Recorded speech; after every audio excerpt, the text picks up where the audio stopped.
Dnes si společně uvaříme plněné zelené listy mletým masem, zapečené rajčatovo-paprikovou omáčkou. Jako první si musíme připravit ty zelené listy. Já tady mám celou tu hlávku toho zelí a u toho zelí, na rozdíl třeba od kapusty, nejdou ty listy odendat tak, že bychom ji rozevřeli jako nějaký časopis, to prostě nejde.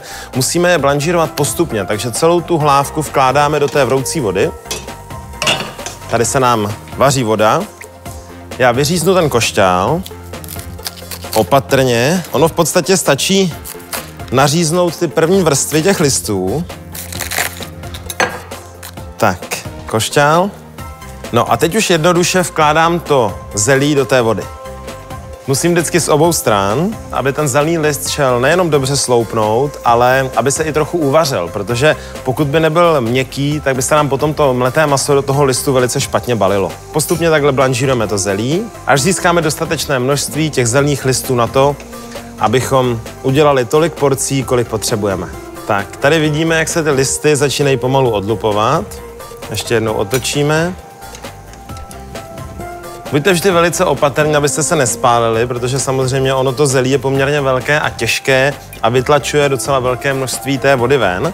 A teď musím celou tu hlávku vyndat, nechám okapat tu vroucí vodu a přendám ji tady do té studené vody.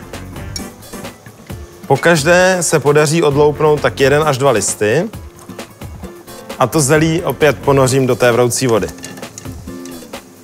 Znova asi tak na tu minutu.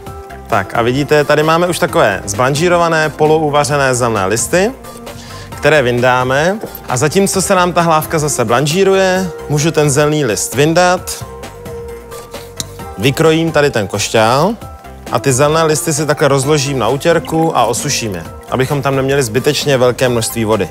Tak, listů máme dostatek, ty zelené listy si teď dám stranou a připravíme si to mleté maso. Máme tady mleté maso. Velice jednoduše ho ochutíme, přidáme vajíčka, přidáme mletou papriku, majoránku, dijonskou hořčici, také česnek a cibuli. Samozřejmě také osolíme. A podobně jako do sekané přidáme i namočenou housku.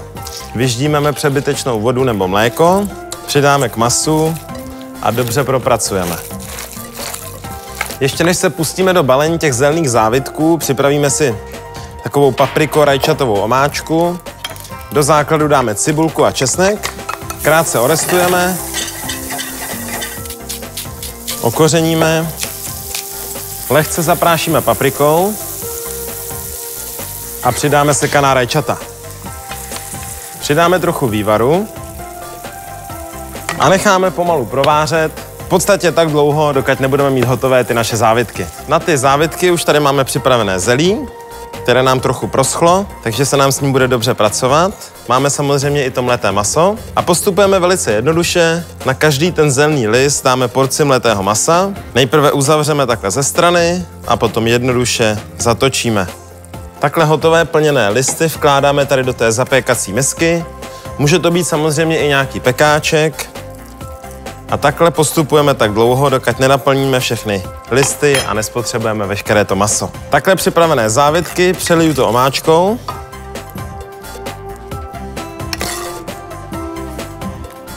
A dám jednoduše zapéct do trouby. Peču nejprve pod pokličkou, až se vlastně to maso kompletně upeče a teprve potom tu pokličku sendám a zapeču to celé trochu na barvu.